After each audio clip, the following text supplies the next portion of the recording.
بسم اللہ الرحمن الرحیم، السلام علیکم، میں ہوں حمزہ اشرف اور میں ہوں صفیہ خان۔ شامل کرتے ہیں ہیڈ لائنز۔ جلد امریکہ کی عارضی خوشی سوگ میں بدل دیں گے جنرل قاسم سلیمانی کے جانشین اور القدس فورس کے نئے سربراہ نے دو ٹوک اعلان کر دیا۔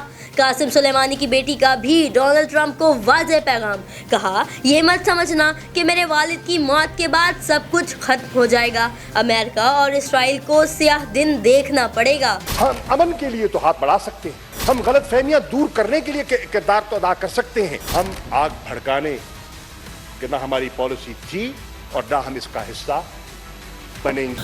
خطہ نئی جنگ کا متحمل نہیں ہو سکتا، پاکستان کسی یک طرفہ کارروائی کی تائید نہیں کرتا۔ وزیر خارجہ شاہ محمود قریشی نے سینٹ میں پالیسی بیان دے دیا، کہا پاک سرزمین کسی کے خلاف استعمال نہیں ہوگی۔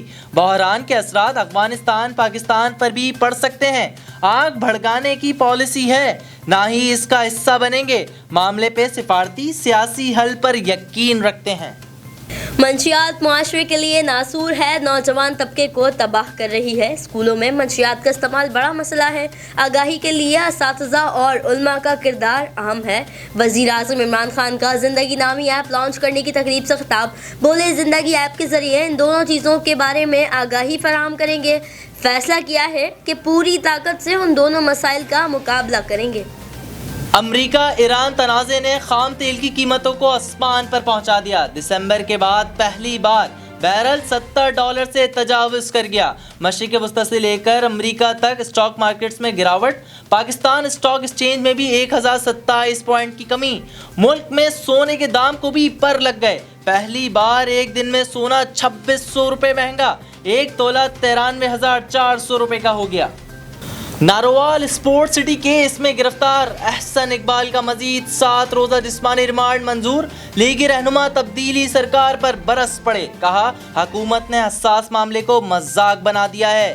نئے ترمیمی آرڈیننس پر بھی کڑی تنقید، پیراگون کیس میں خواجہ سعد رفیق کی بھی پیشی، لیگی رہنما نے جیل میں لگی آنکھ سے متعلق آگاہ کیا، میڈیا کو چہرے کے زخم بتانے لگے تو میگا فون آن ہو گیا۔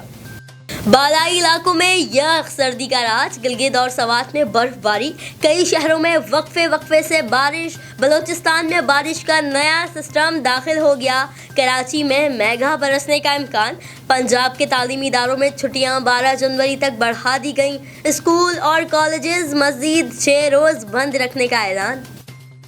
فی الوقت اتنا ہی، مزید خبروں اور اپڈیٹس کے لیے وزٹ کریں ہماری ویب سائٹ csnlive.tv۔ اس کے علاوہ آپ ہمیں فیس بک اور ٹویٹر پر بھی جوائن کر سکتے ہیں۔ دیکھتے رہیے CSN۔